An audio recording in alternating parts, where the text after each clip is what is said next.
La parole est à Monsieur David Topiak. Merci Madame la Présidente. Ma question s'adresse à Madame la Première ministre.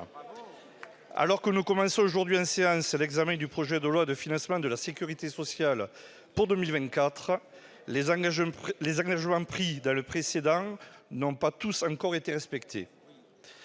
En engageant déjà votre responsabilité via un 49.3, vous aviez néanmoins fait le choix volontaire de retenir une demande de rapport déposée par notre groupe.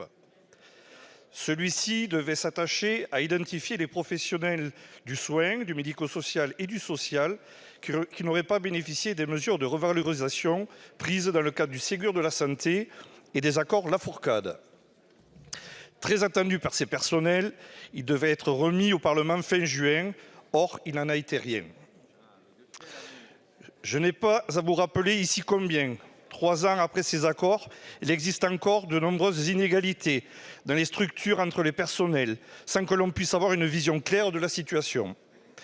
J'y inclus les écoutants du 115, dont la prime promise l'année dernière n'a pas non plus été versée.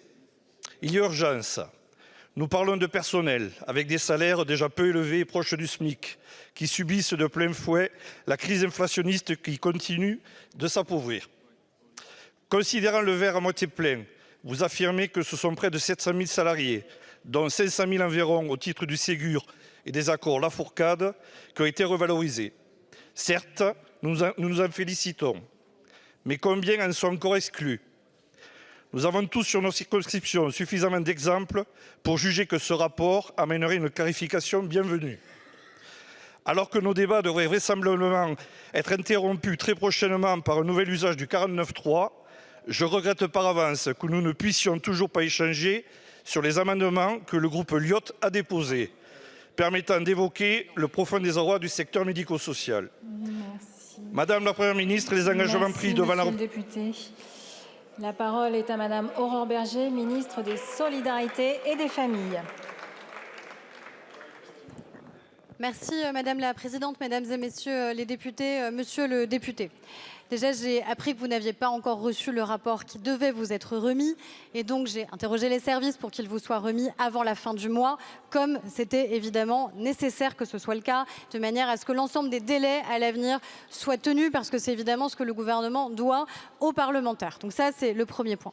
Deuxième point, sur la question de la revalorisation et du Ségur et de ce qu'on a malheureusement communément appelé les oubliés du Ségur. On a, ce que je disais précédemment, 900 000 personnels qui ont été revalorisés dans les établissements médico-sociaux. Ça veut dire l'intégralité des personnels des EHPAD et tous les personnels soignants et les personnels socio-éducatifs de l'ensemble des autres établissements des EMSS. Donc ça veut dire qu'on a un engagement sur 900 000 de ces professionnels qui ont été revalorisés pour un engagement de l'État de 3,5 milliards d'euros, ce qui est quand même évidemment très conséquent. Mais je suis très vigilante surtout à ce que sur toutes les nouvelles mesures, on ne recommette pas, on va dire, des erreurs qui ont pu exister, de manière à ce que médico-social et sanitaire avancent conjointement. C'est dans cet esprit qu'on travaille avec Aurélien Rousseau, avec Agnès Firmin-Lebaudot, avec Fadila Khattabi. C'est la raison pour laquelle, quand il y a eu des revalorisations sur la question du travail de nuit, du travail le week-end, notamment dans les hôpitaux, la même mesure va s'appliquer aux EHPAD publics. C'est la raison aussi pour laquelle je vous annonce aujourd'hui que sur le privé non lucratif, cette mesure leur sera bien étendue pour qu'il y ait encore une fois la même symétrie entre les établissements sanitaires